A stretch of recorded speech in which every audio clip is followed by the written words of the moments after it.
So without further ado, I'll just give you a whistle-stop tour of the agenda, and then pass over to Professor Tim Broyd to get us started.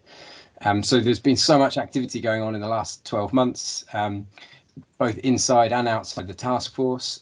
So today's all about giving you that roundup of what's been happening and where we're going next. So that's going to start with Tim, who's going to give us a reminder of the vision that we set out last year and set the scene for us. Then we've got a couple of our workstream leads who are going to give an overview of the landscape and the changes that have taken place over the last 12 months, particularly external to the task force activities and this wonderful world of project data analytics. After that, we're going to dive into some really practical examples of where the thoughts and ideas from the task force are being deployed and put into action. And from there, we'll then run on to the highlights that we're seeing from the case studies relating to task force work streams. So in some cases, directly task force activities, in other cases, again, putting that into action. And so then we'll finally come back to Professor Tim and to Andy Murray from the MPA to give their final words, which will be focused around some of the engagement work that they've been leading, and particularly in relation to influencing government policy and influencing other leaders in getting a greater sort of uptake of project data analytics. So lots for us to get through, and with that, I'll pass over to Professor Tim Broyd from UCL, who's also co-chair of the task force, and he's going to get us started. So Tim, over to you. Thanks, Gareth. This is indeed me. So if we can go to the next slide, please. Right. So over a year ago, a group of people, including myself and most of those you'll hear from later in the meeting, got together to talk about where we were going, where the UK was going with project data.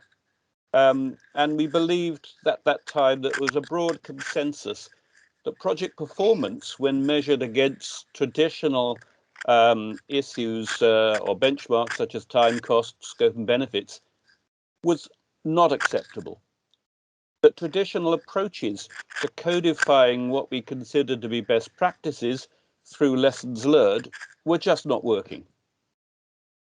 We thought that the area of data analytics at that time was developing the power and the techniques to inform in a much better way the decisions needed to be made on projects and the practice undertaken within projects. But we also considered that the world of projects have been very slow to adopt issues with data access, data quality, data literacy, and perhaps trust between different organizations. So at the last day of September, we launched an initiative through this type of means today, and on the right-hand side is an image of the front page of a white paper. It might be blue, but we call it a white paper at that time.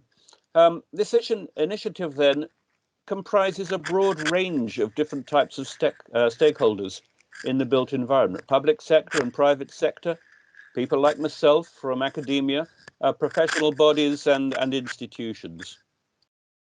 The white paper set out an ambition and roadmap to tackle the challenges to deliver the significant types of improvement I was talking about just a minute ago.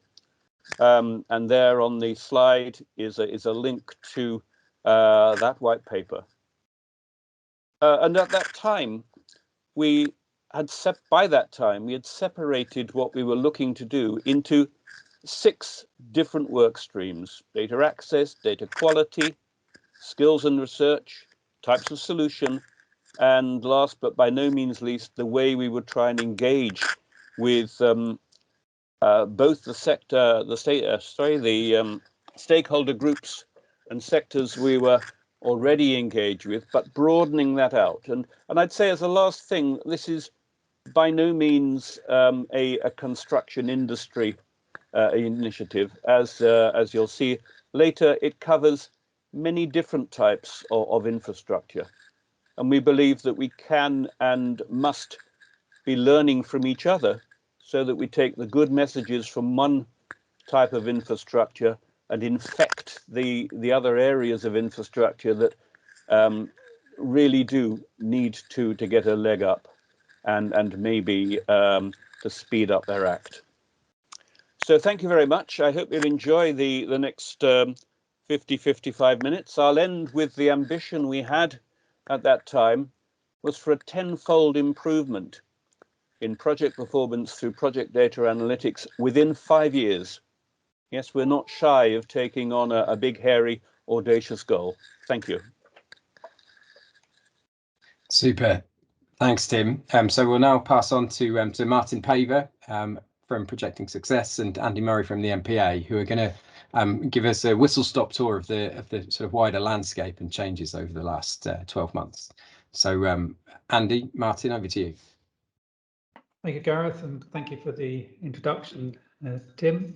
So, Martin, before we start, I just thought it would be worth reflecting on the timing of our white papers. As Tim mentioned, we sort of had a session like this in September last year, and since then, quite a lot has changed, particularly from a policy perspective, so to speak. So it wasn't long after our white paper, and not connected in any way, but it wasn't long that we had the National Data Strategy published by government, by the Department of Culture, Media and Sport.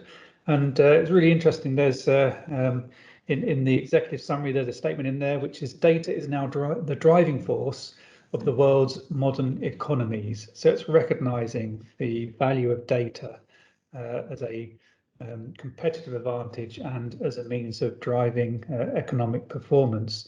So that came out in December, and then since then there's been a number of other initiatives that I think are significant and big influences on the world of project data analytics. Not least the Transforming Infrastructure Performance, which was published in the summer from the Infrastructure and Projects Authority. And if I just give some statistics on that. So the document itself is 90-ish pages, and if you go and do Google and download it from the government website, you'll see that you can do a search on it. There's almost 100 instances of the word data in the Transforming Infrastructure Performance, and it sits in every single diagram and illustration in that policy document. So it's central and core to the ambitions of government to transform infrastructure performance. And what's really interesting within that document as well is a reference, it's in the appendix at the end in terms of the detail, but a statement that the Building Information Modelling, or BIM standard, it's been around for some time. There's an update to its mandate,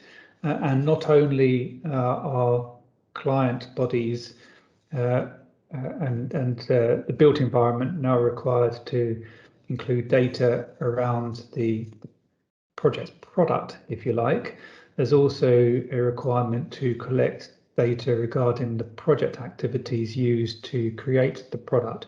For me, that really is a game changer, because a lot of focus around data in projects to date has tended to be data relating to the project outputs and the configuration management and so on, rather than the data relating to the activities used to create them. So I think we're going to get a lot more insight and improved decisions around our project choices when we've got good data underpinning them. So that's sort of some of my highlights. Now, I know, Martin, you're sort of more involved day to day in terms of what's going on out there in projects in terms of from an industry perspective, and you've got some highlights here that I think are really useful for us to run through as a part of our update.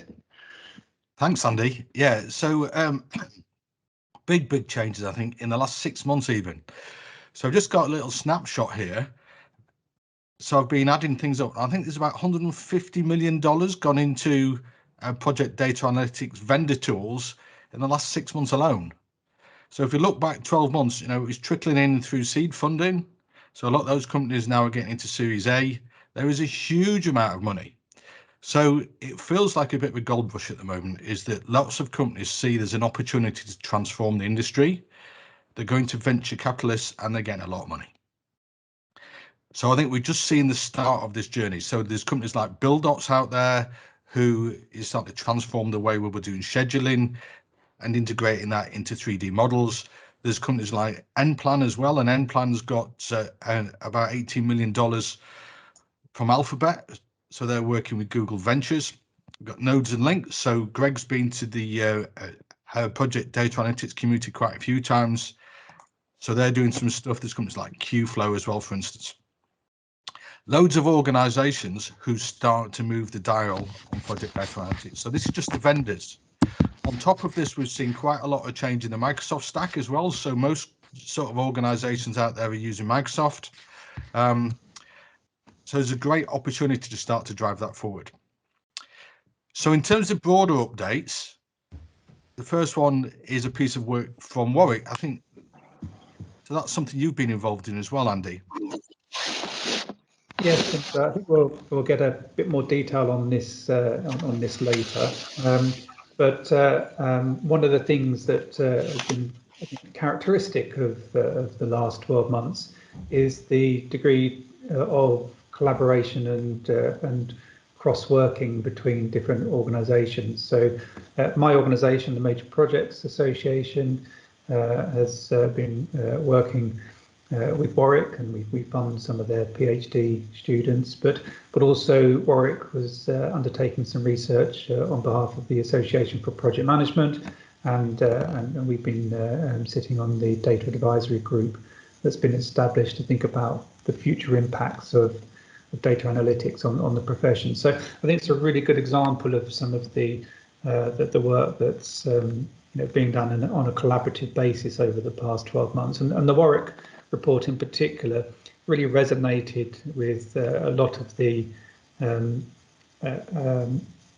challenges that we saw and captured in our white paper last year in terms of those barriers, things that are stopping people using data analytics on a more active basis. And there's some great recommendations in that report about things that can be done to improve that adoption and to overcome those barriers.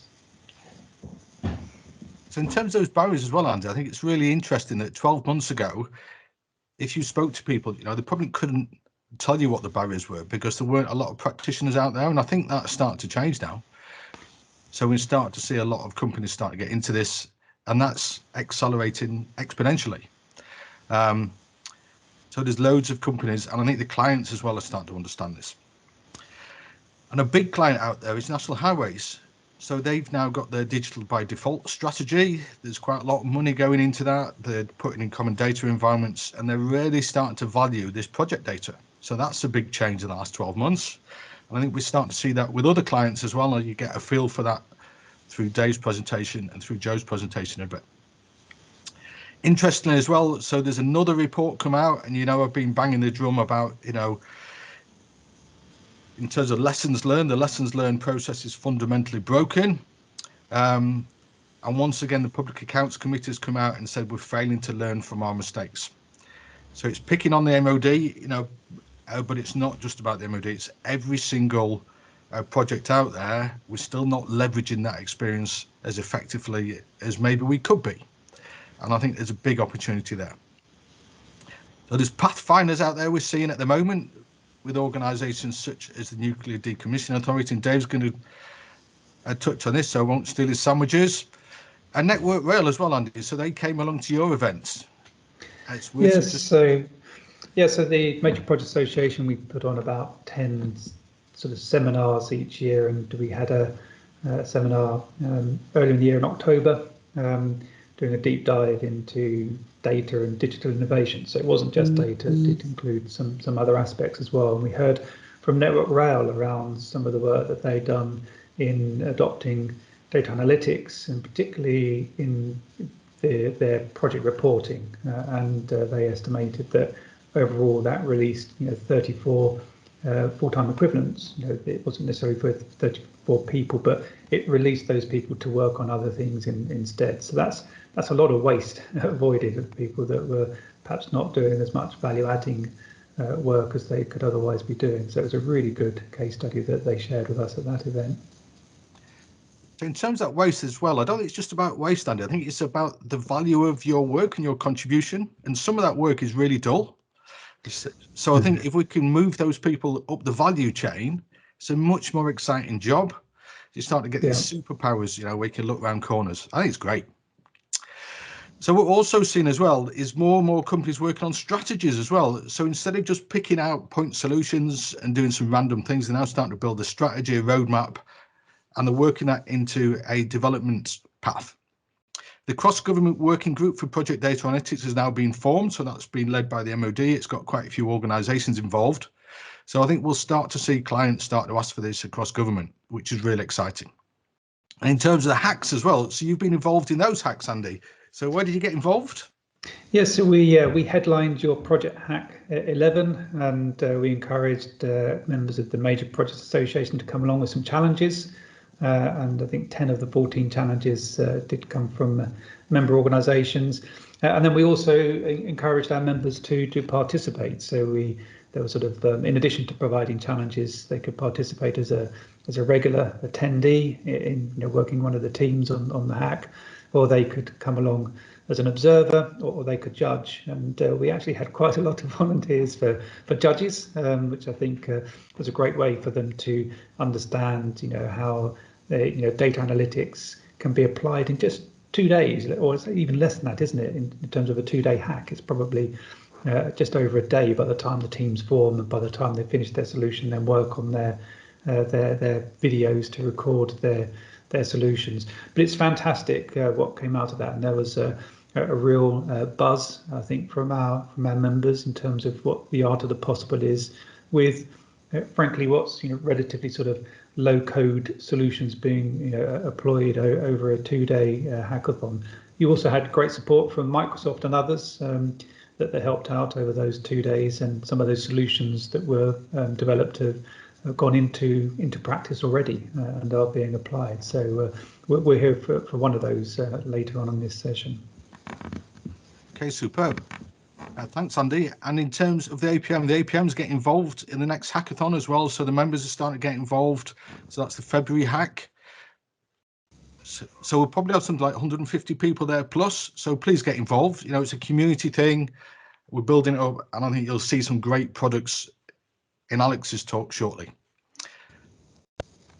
Super. Thank you very much, Martin. Thanks, Andy. So for our next sort of section of the agenda, we're going to dive into project data analytics in action. So some case studies and plans that are really bringing this to life and applying it. So with that, I'd like to pass over to Dave Clark to get us started from the NDA. Dave. Hello all. A bit of background as to why we got involved in PDA. The Nuclear Waste Services Division is coming into creation on the 31st of January next year, and we've been tasked with transforming integrated waste management across the British nuclear civil sector. Completely transformative. We've also been given a challenge of a £2.3 billion saving within 10 years. And we have other challenges with carbon net zero, with skills, with succession planning, with development of our teams. But the biggest challenge is bringing together two disparate organisations, the Low-Level Waste Repository and the National Waste Programme, based up at Drigg and around there, and RWM, which is Radioactive Waste Management, which is the scientists and analysts at Harwell. But they've also been challenged with creating the geological disposal facility, which is the endpoint for all intermediate high-level waste for the UK over the next 130 years. We have 130 plus PMs. We have 5 disparate PMOs. We have 32 transformational projects for the organisation. Very large civil projects underway, GDF, near service disposal, thermal treatment, and on, plus a multitude of science-based projects and complex waste management projects. So it's a real mixed bag of challenges we've got, and a real mixed bag of histories.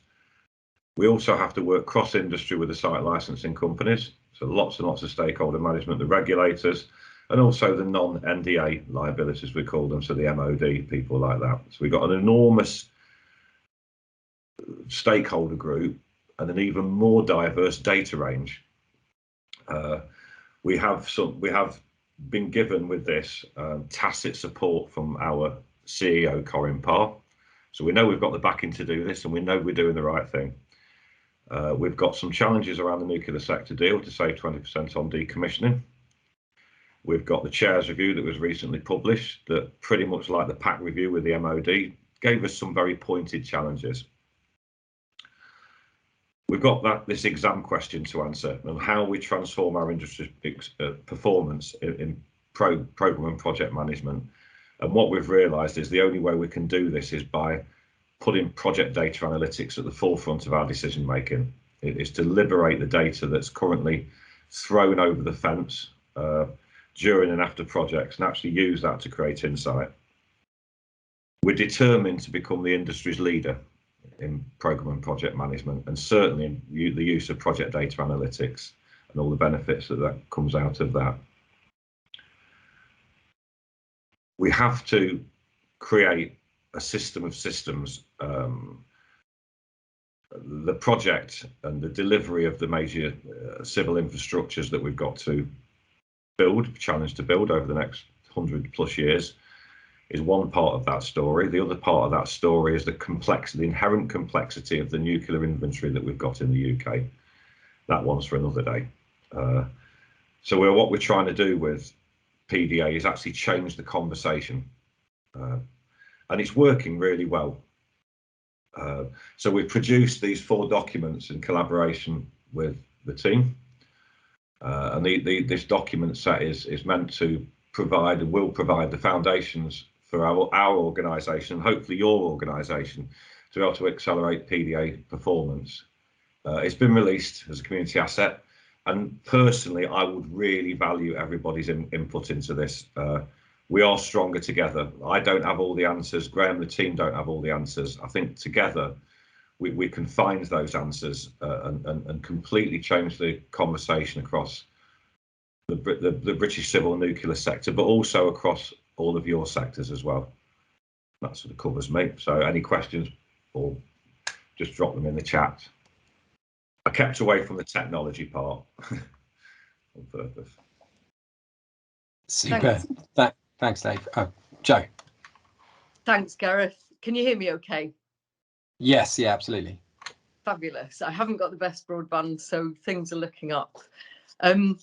Thank you. And to follow on from Dave and really building on what he said there, I think for us at the Environment Agency, it's a similar ambition, certainly, and how we work together and share these experiences as we grow together on this journey is absolutely vital as well. And that's a huge part of the power of the ethos of the task force, is in the sharing and the collaboration. So a big part of the why for us at the Environment Agency is brilliantly described by our Chief Executive, Sir James Bevan. I'm afraid this quote was actually back from a speech he gave in 2018.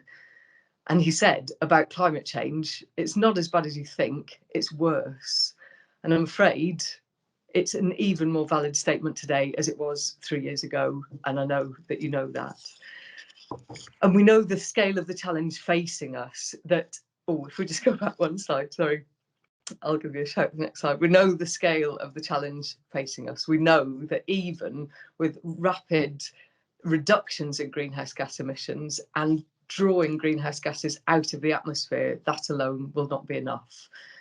Climatic systems have gone past tipping points, which is why Sir David King and engineers at Cambridge University have established the Centre for Climate Repair, and they're looking at technologies to try to refreeze the Arctic and to reseed the oceans with iron to start to bring them back to life. That is the scale of our challenge. And as Tim said earlier, we're not meeting this challenge as project delivery professionals. We're not moving quickly enough. We're not learning quickly enough. And we're certainly not leveraging the power of data. So we radically need to change what we do and how we do it. And we know that our opportunity to act is time limited. And it is happening now. It is happening on our watch. And what we're saying, and what I profoundly believe, is that project data analytics is our biggest untapped potential for transforming the effectiveness and the productivity of how we deliver projects. So if we go on to the next slide, please. But how do we want it to be? This is in our gift. We can change this. We don't need laws. We don't need a policy to act and to behave and to lead differently. We don't need a policy to collaborate and share more. We can choose to do that. So how do we want it to be? How do we create the environment where humans are at their absolute best, their creative best, where they've got the capacity to innovate and to tackle the biggest problems we have ever faced in our existence?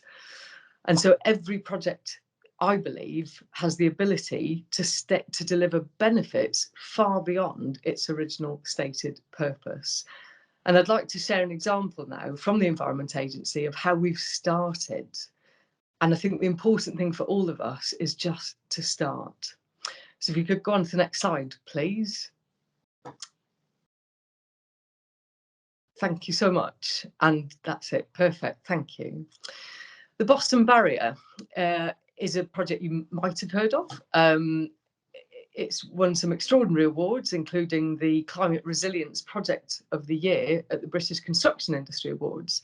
So on the face of it, it's a fantastic feat of engineering, brilliantly delivered, and it protects tens of thousands of homes and businesses in the town of Boston on the Lincolnshire coastline. Quite an achievement in itself.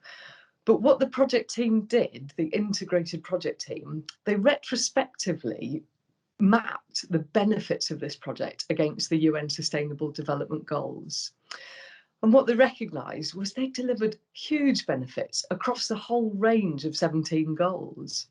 For example, by helping to better protect deprived areas of Boston from flooding, those areas are now regenerating. There's investment going there, helping to contribute to poverty in the area, to tackling poverty in the area. By protecting agricultural land, we're helping to tackle food hunger. And even during the construction of the project, the team really thought about how they were delivering the project, how we were investing money well.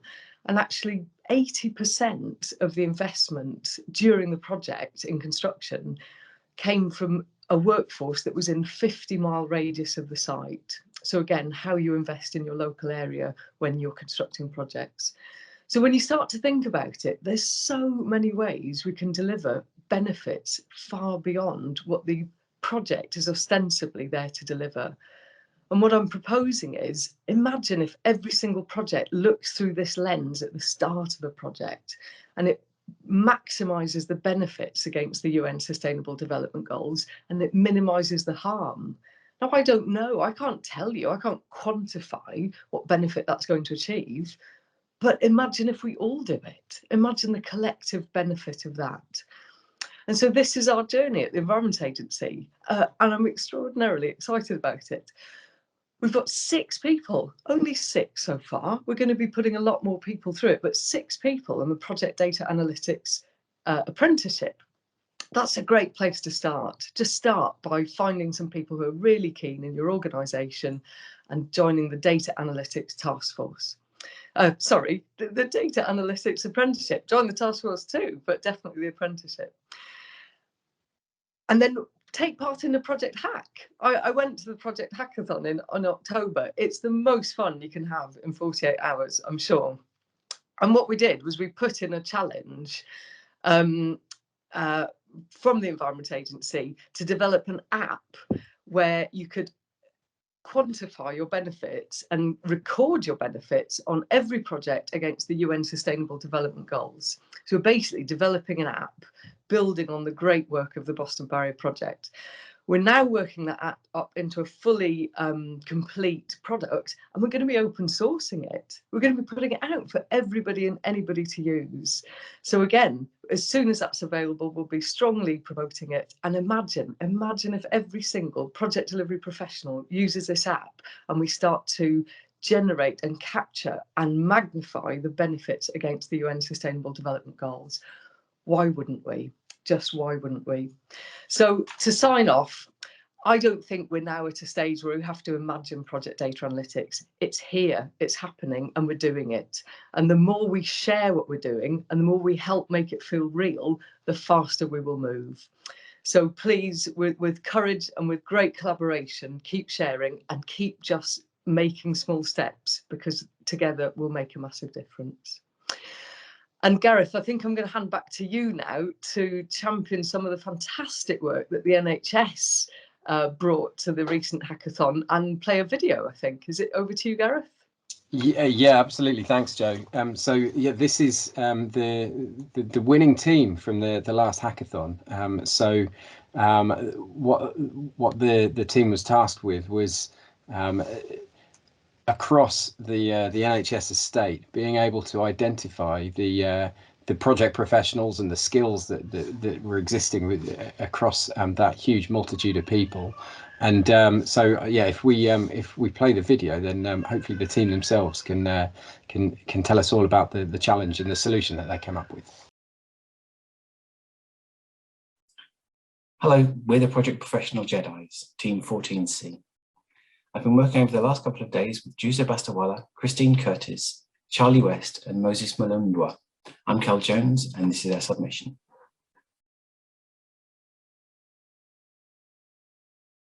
Who focused on the identification of the UK National Health Services project professionals, taking into account equality, diversity, and inclusiveness. Our aim is to provide a clear visualization, helping the NHS to understand and shape the current project workforce throughout the UK. The importance of this exercise is repeated on this slide through the usage of the NHS own words. Our contribution towards the NHS aspirations is to paint a picture of the project professionals workforce within the UK, who they are, where they are, and the knowledge and skills they have. Data sources included anonymized raw data, all in Excel format, and a blank self-assessment form. The data selected include identification data, project qualification data, skill level data, and EDI data. Some data was not strictly available, hence a Microsoft form is put forward to close the data gap with the view that this step can be incorporated in the project professionals database at a later stage. In our case, we have used dummy data to demonstrate the ability to append the self-assessment data collated from the Microsoft forms.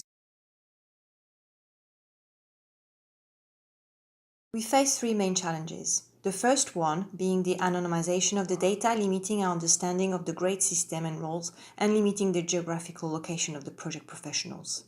The second challenge is our reliance on self-assessment data to obtain the project qualifications and skill level data. We had to use dummy data at this stage. The third challenge is the lack of track vacancy data in the dataset. Some aspects of the challenge could not be completed on this basis.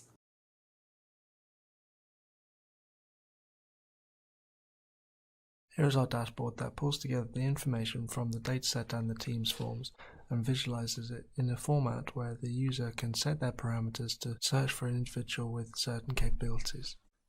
If the user hovers their cursor over an area on the map, diversity and inclusion data for that area will be presented. The darker and lighter colours in the visualizations represent areas where there are higher and lower numbers of staff. If someone wants to identify a full-time employee with a professional membership who lived in Bath, they could click the filters and the dashboard will present the data. At the table at the bottom, it shows more detail about the individual staff members and some of their qualifications.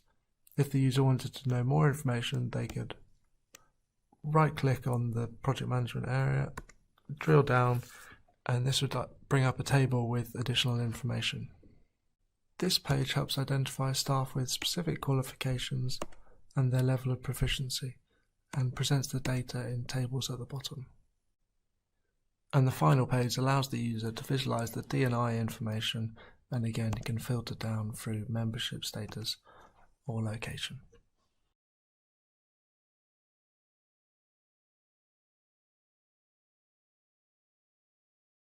So that's a very quick overview of our solution to identifying project professionals in the NHS. We believe that our solution already addresses many of the key challenges identified in the briefing pack. Further, it's easy to use, readily scalable, and easy to adapt and maintain. We really look forward to hearing your feedback and hopefully working with the NHS to develop our solution to address the remaining challenges. So thank you very much. So hopefully that just gives a snapshot of the sorts of things that are created over the course of a weekend, and how actually that's sort of actively contributing to supporting the NHS, which is just absolutely fantastic. So with that, we'll move on to our penultimate section. So these are now some updates from around the work streams, either directly or sort of tangentially in terms of the applications of those. So with that, I'll pass over to Alex Robertson, who's the first speaker within this cohort. So Alex, over to you. Yeah, thanks, Gareth. So each project, as we all know, each project is unique. However, the process and the tools that we need to manage our projects are definitely not unique. We're all doing the same things over and over and over again. So one of the things that we're trying to do in the solutions workstream is come up with a collection of tools that will get you started or get you inspired very, very, very quickly. So if you're looking for a solution to your problem, or you're not even aware that you have a problem, have a look at the Solution Center. It's just gone live. There are a number of tools that are in there that will hopefully inspire you to look at things differently, see how others have managed to solve a problem, and allow you to progress and make yourself look great within your own individual organizations.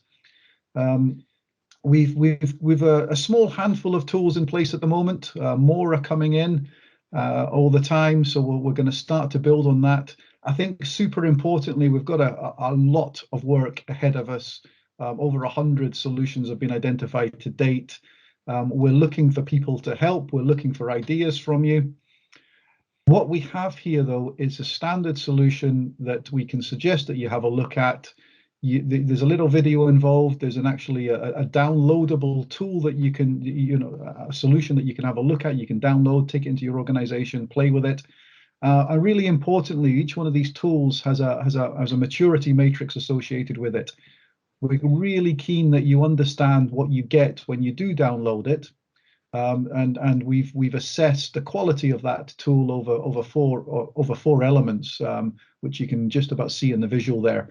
The trick is, hopefully someone from Projecting Success can put the link to this. It looks like the link might be above you. Yeah, perfect. It's above on the site, on the page there. But go and have a play with it. Give us feedback. Reach out to us if you want to contribute in maturing the tool up to level 4 across all the 4 categories. If you've got some new ideas, etc., get in touch, get involved. Hopefully together we can create a whole bunch of tools for us all to use and really start to learn from one another. And that's it from me. So thank you very much, and back over to Gareth again, please. Super. Well, and I'm going to pass straight over to Grant Findlay for the next section. Grant. Thank you, Gareth. Thank you very much. Good morning, everyone, or good afternoon it is now. So I'm Grant Findlay. I lead the data access workstream, and this workstream is about creating that environment for data sharing. And I noticed some of the questions are about culture and environmental things. And we've, in the data access workstream, the group have identified 3 key enablers for data sharing: willingness, confidence, and ability. And we're developing a maturity tool for businesses to assess their readiness to share data. In parallel, we've got a real case study has emerged of data sharing in practice, and this is providing valuable input to our work. I also chair the Construction Data Trust, and the Construction Data Trust is working in partnership with Be the Business Construction Productivity Task Force. Task Force members are currently sharing project data to improve construction sector productivity. The why for the Productivity Task Force was already clearly established. The importance of project data had been identified, and data collaboration was being sponsored from the very top of these organizations by the CEOs. Specific productivity metrics were what the group had identified as being the desired outcome, and to understand the key factors that were having most influence on those KPIs and how they were working out. Significant data was being made available from 2 live office projects in London, albeit that data was not particularly well understood, nor was being deployed to create valuable insights. So the Construction Data Trust has been working with the task force to provide the governance and technical infrastructure for the organisation to share data safely and securely. All the parties to the projects are involved, so therefore we've had no issues of data ownership, which has been great. And the issues on data quality and integration that have arisen are being resolved collaboratively between the Data Trust and the pilot projects. And this piece of work is allowing the data access workforce to test the assumptions and provide feedback to improve the data access maturity tool. So look out for the data access maturity tool, which we hope to publish very soon in the new year. And for any construction organisations listening, if you're interested in getting involved in the Construction Data Trust or the productivity work, then just get in touch with me. I hope you enjoyed that, and I'm happy now to hand over to Breda Ryan. Hi everybody, nice to meet you all. Quick update on our research work stream. Well, it's a big question mark, isn't it? What do we do in the research work stream? Well, our objective is to connect with industry and academia and disseminate project data analytics research to allow the sector have access to innovation and best practice. Now, this is by no means an easy feat. So I'm lucky to co-chair with Joe Jolly from the Environment Agency, who you met earlier, and with Dr. Ronald Dyer from Sheffield University. And together we bring the spectrum of client, government client, research and academia, and industry practitioner capability to this group so that we can have a very interesting and dynamic conversation with our team members. We meet usually on a Friday for about an hour to have a stab at trying to understand what's out there in the landscape, and we haven't been able to do this alone. So we've been fortunate enough to participate in Naomi Brooks's Delphi study and participate in all of the interesting findings that she's developed there through her Revolution Barriers and Enablers of Project Data Analytics and Infrastructure Projects, and that's building on the work she had done previously for the APM. And we are still now in contact with Naomi to help us plan out a more robust landscape of what's happening out there in academia, and we should have that by the end of the year to be able to share with the rest of the work streams, and that will help us understand what to focus on in the future and where to direct other work streams towards. And what we've found in our learning through this process is there's quite a lot going on. In each industry, there's minimum viable products being developed and a competitive advantage edge being developed in each organization. And for the greater good, what we need in the wider community is a real deeper understanding of the basics. We found that there's a different understanding around what is data analytics. We tend to look backwards, not predictive. So we've got a gap in looking forward at what is predictive analytics. There is a difference in understanding automation and robotic process automation, machine learning and artificial intelligence. So we haven't got really true definitions across our basic infrastructure projects community around what all of this means. So there's a piece of work, I think, to do for us to be able to translate that into understandable and digestible information and tactical action for our community. So a lot of what we do at the moment seems to be building dashboards in our day job to tell us what's going on. And while that's incredibly helpful and useful, there's more to it. We're visualizing and putting some automation around all the stuff we used to do. And what we need to be doing is making a new set of KPIs, making new measures and metrics available, and looking at new ways of how we connect data. And this is really coming together more overtly lately as we now build on the UN sustainability goals, and how do we connect and relate that back into project data, and how do we measure and monitor carbon and translate that with other productivity measures that we have in our infrastructure projects. So the door is wide open. It is a very, very broad field. We welcome new ideas in, and I'm happy to have anybody join our conversation and see how we can push this forward and make a difference to the day job and to our future. Thank you. Super, thanks, Breda. And so I'm going to come to Donny next. Donny, over to you. Morning. Hi. I'm going to describe the work that one of the new work streams is doing. It's primarily around carbon and the climate emergency. It's very well summarised by what Sir James Bevan, the Chief Executive of the Environment Agency, has a quote from him: "It's not as bad as you think, it's worse." We could all have opinions about what's come out of COP26, but hopefully we all share a deep level of concern about the current situation in the future. And I know that Joe has shared that passionately as well earlier on, Joe Jolly, who I'm co-leading this with earlier on. So there is a problem. Next slide, please. So what was our reaction to it? Well, we're the new work stream. We're the Climate and Nature Emergency work stream. So this was set up at the beginning of the year. So it's a topic-based across the 6 more technical aspects of project data analytics, and it was to show the passion and energy that the group had for doing something very proactive around to help with the climate and nature emergency. And who are those people? Next slide, please.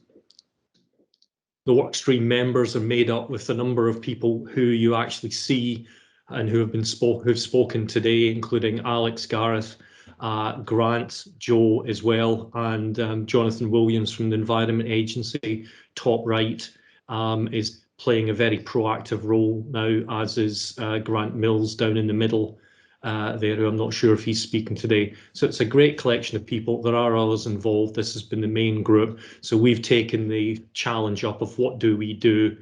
So what exactly that is. Next slide, please. We wanted to answer some practitioner questions. The questions are identify, what should I be considering with respect to carbon data? Where am I now? What can I learn from others or share with others? What influence can I have? What do I need to do to achieve it? How do I compare with other people in my sector? These were some of the questions that we thought should be answered. And just click on one more, please. And what we wanted to do, the overall summary, if you will, was to raise people's awareness, to them better informed, to challenge, motivate themselves, and to make positive choices around carbon in the projects that they're involved in. Again, all around the power of data. There's many, many ways that you can come at helping around the climate and nature emergency. We as Project Data Analytics Task Force have chosen to do it around, not surprisingly, data and how carbon data and you being better informed can make a positive difference. So these were the questions that we wanted to answer. So we just go on one more, please.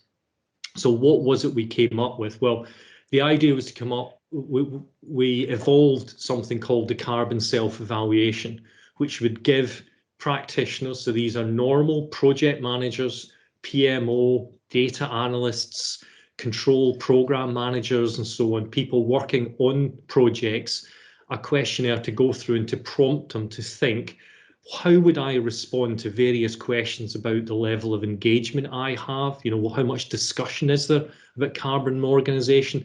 What access to data do I have? How do I assess the quality of the data? What are the levels of skills that I and others have? And what solutions are being provided for me to do something about it? So we grouped the questions around the work streams, and there's also one around project methodology, and we're assessing against the kind of 1 to 5 as you see. If you just click on, please. So the output that you would receive as an individual will be a project report. Yeah, just go on one more as well. And what you will have is what we're asking for to begin with is an assessment of where you believe for you and your direct team. So you're not making an organizational assessment. This is about you, the lived experience for you and your project, how you would assess yourself against it. And we're also seeking what you think you are doing well and what you think the challenges are. Once we have got enough data together, we've kind of primed this, we're then going to be doing comparatives across sector, the role you have, etc., and sharing back also about the things that you are doing positively and the challenges that you have, and some get discussion going and all that. So we do need a few weeks. Very shortly we're going to be launching this, and we will be pump priming this initially, and then everyone will be getting those reports back with the comparative data with others in the sector. That's the individual report, or it's a mock-up of what you will receive back. If you go to the next one, please. And what we're also going to be doing is making available on the task force workstream page collective information, so you can always be going back to that and seeing where you are and what the situation is against those key question areas that we identified earlier. You just click on one more and you'll see the kinds of data that we're hoping to get as we do that. So that's all going to be going live. As I said, we're very close. We'll get another call later on today, and Jonathan Williams with a few of the people within Projecting Success and the other task force are just putting the finishing touches to this, ready to go. So this is all what we're classing as phase 1, to get this up and running, capturing the data, putting it out, and then just going to the final slide, please. In terms of the actual task, what happens next? The phase 2 activities, just click on one more, please. The task 2 activities are to introduce a company-specific carbon self-evaluation. So for example, top left of my screen is Gareth. So if Gareth ran this within Sir Robert McAlpine, he would have data that, so, oh, there you go. There's a phone that I never put up, sorry, I won't answer that. 2 mobiles switched off, but not the landline. The company-specific CSE completion, so Gareth could get the data for Sir Robert McAlpine, and that would still go into the overall data set, but you'd be able to see from Sir Robert McAlpine or whatever other organisation. So that's one of the phase 2. Enhance the reports that have been made available, which we've shared, create a community of discussion around what people are doing and how they're overcoming challenges, and also help to prioritise the work of the other data analytic task forces as well, work streams, I should say, around it. So that's the phase 2 activity. So thank you very much. I hope you found that of interest. I'd like to hand over to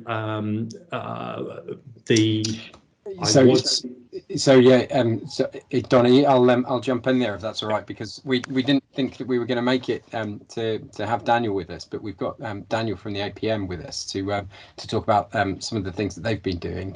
So if we can quickly mention that before we come on to Tim to wrap up, that'd be super. Daniel, over to you. Okay, well, firstly, hi Gareth, hi all. Thanks, Donny. I was just very conscious there, actually, that Donny maybe was missing the bat phone. It's just important call there.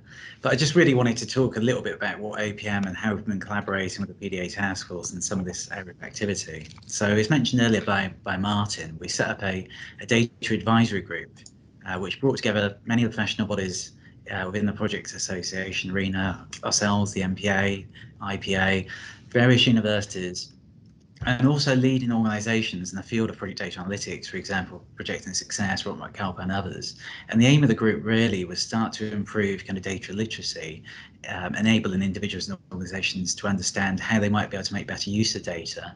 And as much as anything, signposting developments, who's doing what, where can I find more information, sharing learning. So we developed, for example, a what is project data analytics page on our site, which hopefully helps to do that and share some of the material that's out there.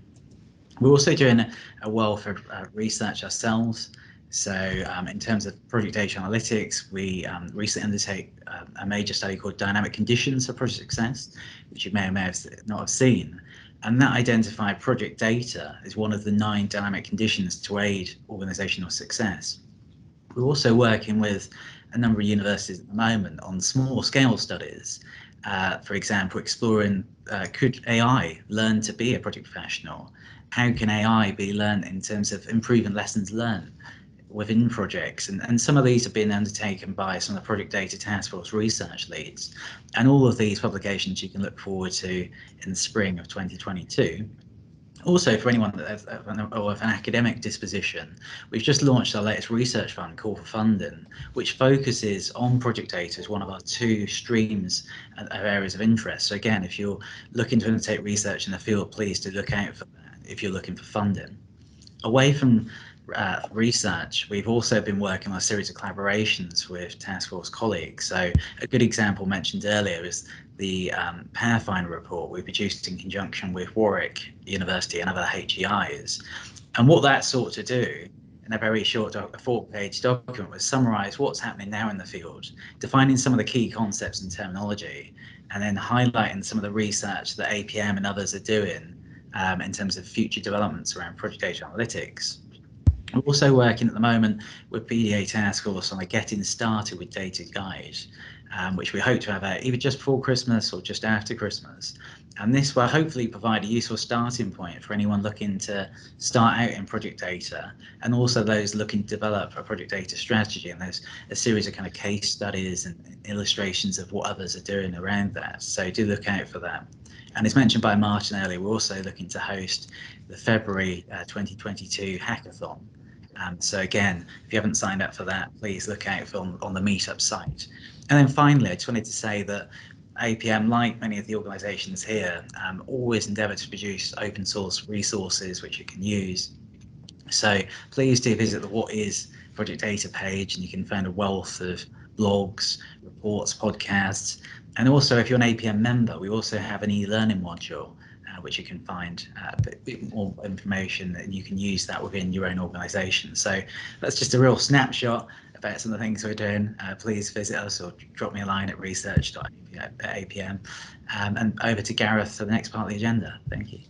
Super, thanks, Daniel. So now for the final section, I'm conscious of the time. I'm really grateful for some of our presenters that have been answering the questions as we've been going, which means we won't miss out on too much.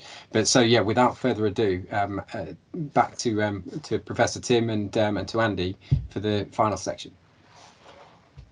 Thanks, Gareth. Well, I hope people listening in and watching have seen quite a broad range of activities that we've been party to or leading over the last year. We are behind time. I'll be quick. 2 slides from me, realising the vision. Just a reminder on this slide of the 8 task force objectives we came up with. I'm not going to talk to all of them. But I'll just leave the slide for a few seconds to allow people to look in. And it covers innovation, of course, and data-driven solutions, etc., through to research, through to perhaps the most important thing on item 8, to drive coherent collaboration across sectors. This feeds back, I think, very much to what I was saying in my opening remarks about a need to harness what's going on in different parts of infrastructure. We think it's one industry, it's probably about 10 industries or different sectors, and see how we can combine them to greatest use for most people. Next slide. So the little image on the left, data access and quality, skills, solutions, research. We've heard bits and pieces about all of those. And of course, they do require a focus on engagement. And what we seek to do when people come to us and say, how do I get involved? We seek to post them to the most appropriate area of our work. And the approach, yes, of course, supporting the national priorities, acting as a conveyor and a catalyst, or sorry, a convener and a catalyst. So we're not looking to rule the roost, but we are trying to manage a coordinated approach. It's one of guidance and advice, I hope, certainly not direction and telling people what to do, and by which we seek to influence others to come and join the party, and at the very least be aware of what we're trying to do. Over to you, Andy. Thank you, Tim. If we have the next slide up, thanks, Sophie. So, yeah, we've had an interesting year in terms of, you can see some of the updates around the Solutions Centre, fantastic progress that's been made there, and with the Data Trust being established, and hopefully some good content going in there soon too. But one of the things that we keep coming up against, and I think it's been reflected in some of the comments in the chat around barriers and resistance, is around, so what does it mean for me or for my organisation? So we've been working on a small set of principles, and these are the sort of the current draft set that we'll refine over the next few weeks or month, and we're going to put together in the form of a ministerial brief, but it won't be a ministerial brief because it will be targeted at anyone who wants to get going or that would like to know more. And you can see we've got some here that are focusing on adoption. So there's 4, and they're really simple. So the first one is don't get bogged down in making the case for data analytics. It's a bit of a red herring, and if you follow a logical argument, it's the same as what's the case for project management. It's exactly the same argument. You wouldn't put a business case together to say, can we run this project without any project management? It's a ludicrous statement. But what you will do is to say, how much project management do we need on a particular project? What capabilities and competencies and so on? So it's about the option selection, not the why. We need to move on from that and say, actually, it's about how much or what we do rather than why we do it. The other one that we've seen earlier, and it's come up a few times around, what we don't want to do is to use effectively sort of the third industrial revolution practices. We don't want to use the fourth industrial revolution practices rather to solve the issues of the last industrial revolution. And we're in that point at the moment where I am seeing, and I think colleagues are seeing, data analytics being used to solve old problems that if we think differently, we just have a different way of doing it. So those old problems won't exist. And lessons learned are really a good case for that. So the NAO reports that we saw mentioned earlier said that we're not learning lessons. And if you look at the NAO reports over the last 30 years, that's a consistent theme in all of their reports. We're not learning lessons. So we need a different approach. And we argue that data analytics can help us with that approach. So we do analytics to inform lessons rather than take lessons learned and do analytics on them. Some other principles for adoption: we believe all projects should be data enabled. So they need a data strategy, they need to understand their maturity, and they need a plan to improve. And furthermore, we recommend that major projects should have a data integrator. It's a complex task on a very big project, and having a specialist team or organisation that can bring it all together across organisational boundaries is critical. And then the last point on adoption is you can start tactically or strategically, but the important thing is to just start. And when it comes out, the Getting Started guide will really help with the first steps that you can make. If we could go to the next slide, please, Sophie. And then we've got some principles, again, 4, just for the community. So the last one was around principles for individual projects or individuals, but this one is about what we need to do together. And our vision here is that the institutions and associations, like some that we've heard from today, need to review and understand how their bodies of knowledge reflect the capabilities that are available now and are likely to be available in the future in their body of knowledge, their competency frameworks, qualifications and methodologies. If we start there, then we know that training providers and consultancies and others will follow, and it will act as an accelerator for data analytics in the projects world. Then they've got 2 that are very similar. We don't want to keep reinventing wheels, and that's the purpose of the Solution Centre. And we've already seen from Alex earlier some of the content that's going in there, and they're available through Collective Commons, and we encourage everyone to keep contributing to those. And likewise, the data trust, we heard from Grant, you need to use them to safely collaborate, but also to get bigger data sets, because you get more value out of learning from many projects rather than just your own. And then the last one, it was something that came out of our seminar on data and digital innovation from Network Rail, and they said that their mantra in all that they were doing was to be professionally curious. And I think it's a great way to finish with our vision for how to get going and go forward. Back to you, Gareth. Fantastic. Thank you very much, Andy. Thank you very much, Tim. In terms of our Q&A and summary, conscious that we're now already 5 minutes over time.